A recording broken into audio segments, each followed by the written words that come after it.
Hi, everybody. Jordan from Notikins and the iBeacon Trends blog here. Hopefully you're hearing me all well. If not, there should be a chat box popping up. You can shoot me a question. Yeah, excited to talk to you all today about beacons for sports. Really exciting technology and a pretty important sector. Before diving in, just to give a brief intro to us, we have an SDK, Notikins, and a blog, iBeacon Trends. And the SDK lets apps work with beacons. And our goal with the SDK and with the blog is to make working with proximity technology as easy and as creative as possible. So we offer these webinars as a way to provide you with case studies and ideas to help you think through proximity projects. Yeah, so that's us. If you do have any questions, like I said, type them into the chat box. I'll try to get to them now. If not, there'll be some time at the end too. I'll stay online. Okay, let me just pull up the slide here. Vamos, let's rumble. Okay, so there are actually a lot of sectors using iBeacons, and sports is one of the biggest.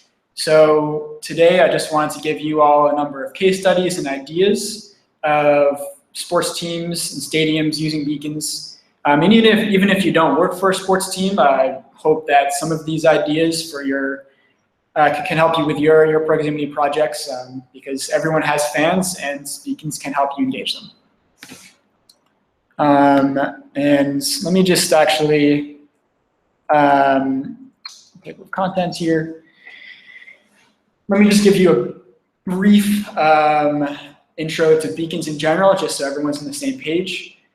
We do actually have a bi-weekly webinar, or monthly webinar on beacons and geofencing, where we go more in depth with the technology. But just here's the 30-second spiel so everyone knows what they are.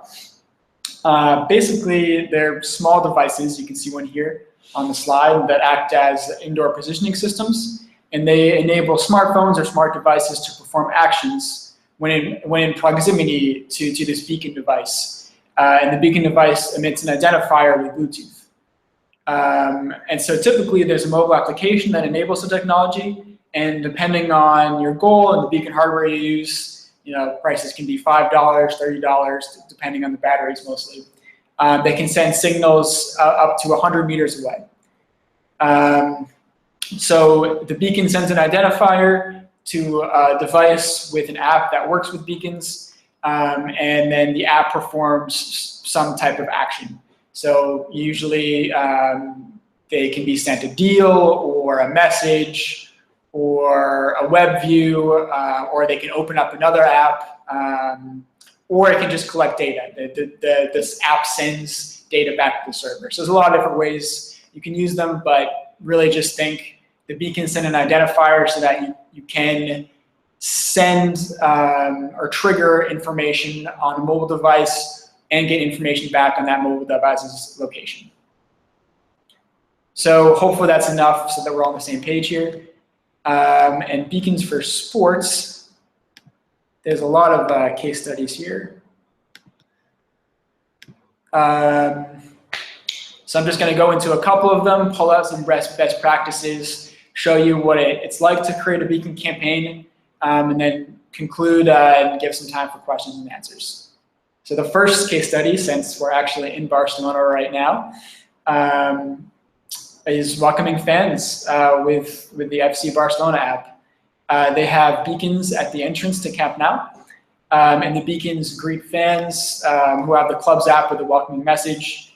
And as most of you probably know, the fans here are pretty crazy, pretty hardcore, so they want as much engagement as possible. Also inside the stadium, they have them too. There's special promotions depending on where they are. And just to note, you can do this with your retail partners outside your stadium or your sports complex by letting them send out messages to people when they're getting close or when they're exiting the stadium too. Maybe they have an offer, a pregame offer or a postgame offer. So keep in mind that the beacons don't have to be necessarily inside the stadium; they can be outside too. And Real Madrid competition, they're using beacons too in China, actually. They had a trial this past summer offering prizes. So one way to use beacons is to offer prizes to fans. You send them a notification that says, hey, you're in this area. Do you want to enter into this competition? If you do, you can win this. And in this case, Real Madrid fans in China that were near their beacons, I believe in a particular area of the stadium, like a kind of VIP section, could get prizes based on this location. So it's a good way to segment your fans and say to these particular fans, you can win a prize if you engage with us. Next case study is fan voting. This was a very recent project for a rugby team, the Cardiff Blues rugby team, and so they have a number of different initiatives with beacons. But one of them is they let fans vote for the man of the match.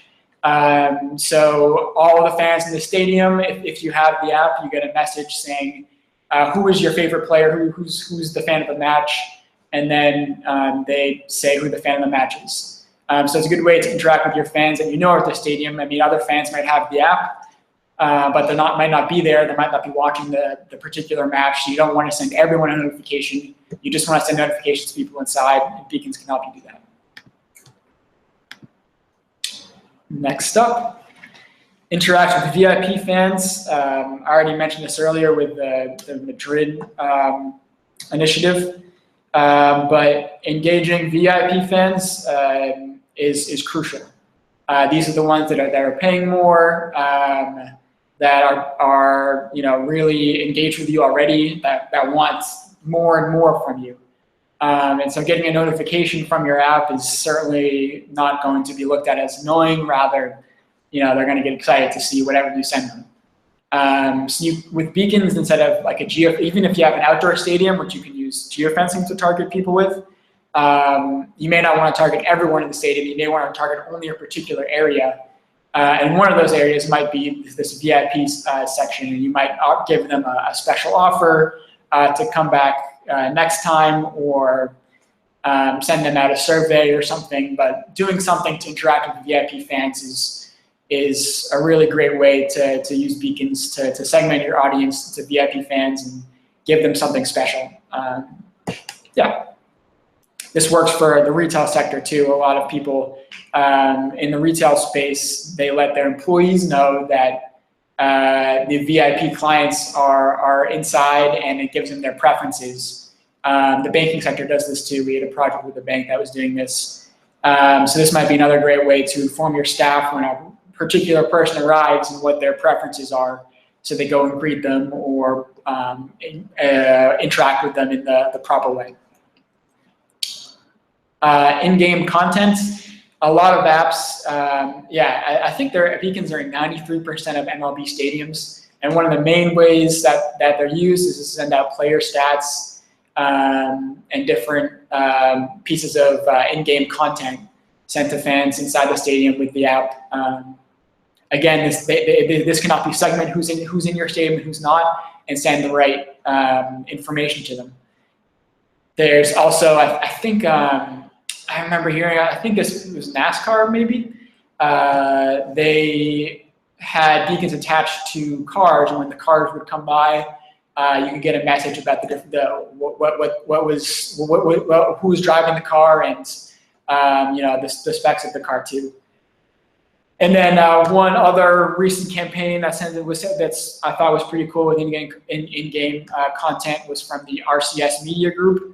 That was working in Italy, in a bicycle race in Italy, where there's a lot of downtime. You're waiting for people to come. And this media group sent out the digital magazine. I think they had about 250,000 yards covered with beacons, so that everyone in that area with their app could get their magazine, could unlock their magazine.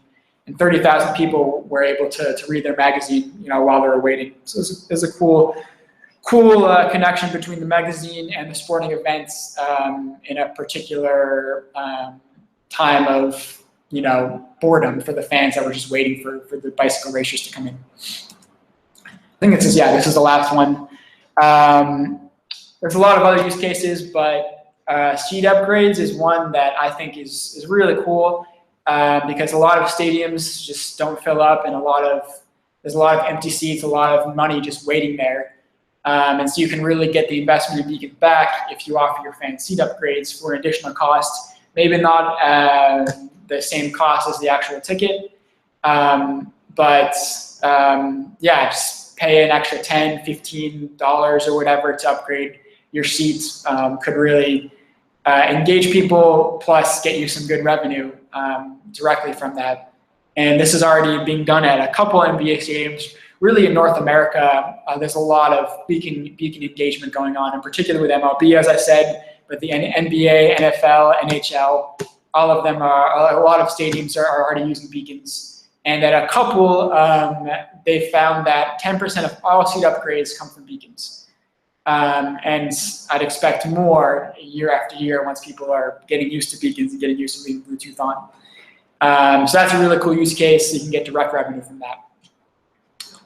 So that's all the case studies I have. I'm going to pull some best practices from them and then show you what it's like to launch your own campaign. If you do have any questions, again, put them in the chat here. And yeah, I'm available. I'm not seeing any questions. So diving into best practices, I just have a couple here. First, focus on your main fans, your MVP fans.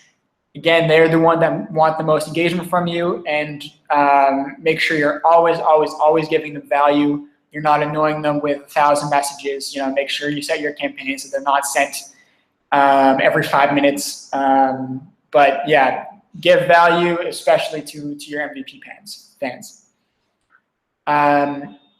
Also, there's a lot of downtime at sporting events, so that's a great time to engage your fans, like at the bike race in Italy. And another one is don't send obvious spam with no benefits. Send prizes or send practical information based on that particular time and that particular area they're in. Beacons can actually be a reason for users to download your app in the first place if you use them well enough. Another thing is you can get a lot of what I just mentioned is about how you can engage your users. But keep in mind, once you have the beacons installed, you can get really good analytics as well. Make sure you're clear about the privacy, how you're using the information, and if it's anonymous or not. Make sure that your fans know that. But you can have a really good analytics strategy in place prior to their employment and know what data you collect and how you're going to use it. Whether that's knowing you have more Android users than iOS users at your stadium, or whether it's something like you're getting overcrowded at this particular gate, so you might want to have more employees there.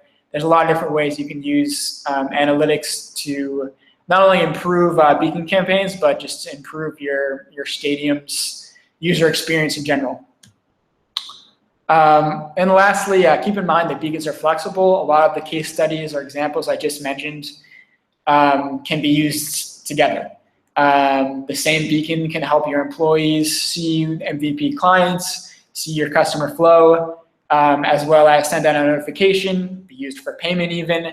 And another great example is helping the visually impaired navigate your stadium.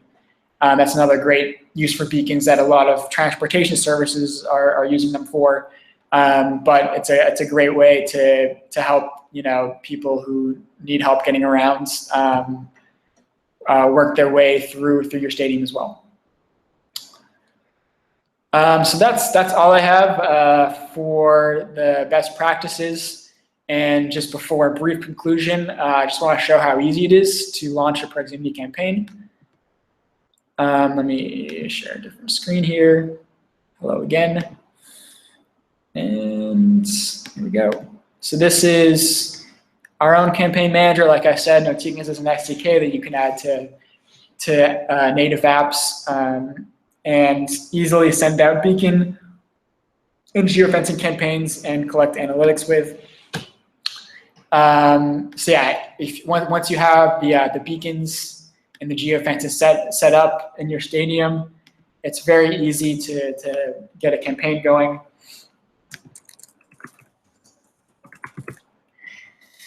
Just give it a name, set up the dates. You can send out a message.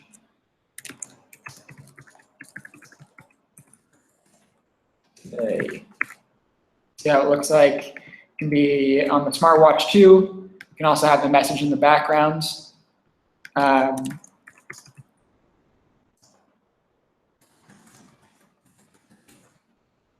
So if someone, the great thing about beacons is you get this message whether or not the app is opened. So if the app is not opened, you'll get this you'll get this message, and the message, if you open it, will take you to the app, will take you to the message. If your app is being used for some other reason, like if someone's checking like an instant replay or whatever, they'll get this message directly in the app. Plus, like I said, you can get it on the smartwatch too. So we just have messages here, but you can also do a callback campaign, send a video, send a web view, send whatever you want, or collect other data.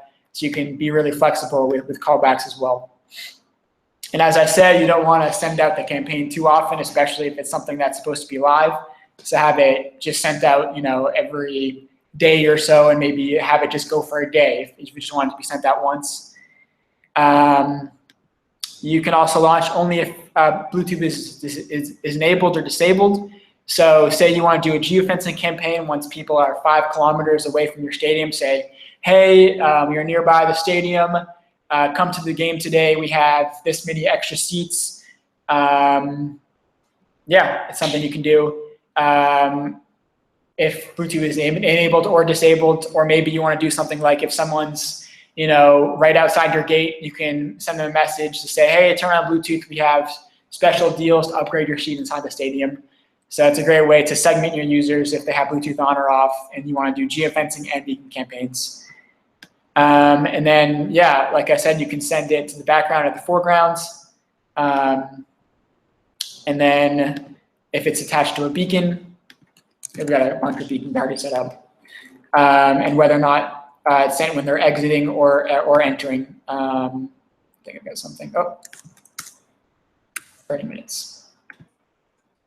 And that's it. This campaign will launch if the SDK was installed on your app, and then you'd be able to see some reports to compare different campaigns, to compare how the different beacons and geofences are doing, and to kind of get an idea of your visitor flow too.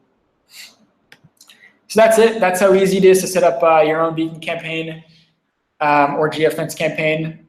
Let's get back to the slide share here. Yeah, it can be just a matter once the SDK is installed, which it can be a couple of hours. It's pretty easy to get going with beacons. Yeah, and just to conclude, beacons are a really exciting technology. They do need some effort up front, but once you get them going, it's pretty easy to set up the campaigns and to analyze them and to improve your fans' experiences. There's just really good opportunities for increased fan engagement, and we can help you with the software, or we can give you advice on how to set up your own campaigns. We do actually offer a free consultation, and I had the link up on the slide share here. So if you go to we can give you a demo. If you also go to natigas.com, you'll see free consultation. So if you want to have more in-depth demo of the software, or you want to do a free consultation with us just to talk about proximity in general, we can hear about what you've got going on and how we can help you. That's great too. That's it's a really great next step to just talk through your ideas and to brainstorm a little about what you can do. And I will mention we're actually working with a football stadium here in Spain to put together an entire app and send out beacon and geofencing messages to engage fans inside the stadium. So it's a sector we're working on currently. So that's all I have. Great to share a bit here. I'll be online for the next couple of minutes, chatting. If you do have any questions, I'm here. Feel free to shoot me an email, and I will send this this video and the slide share tomorrow, so you can check it again later. And yeah, stay in touch. Exciting field, and yeah, we want to be a part of as many projects as possible. So send your ideas our way, and we'll do our best to help. That's all. Muchas gracias. Merci beaucoup. And yeah, until later.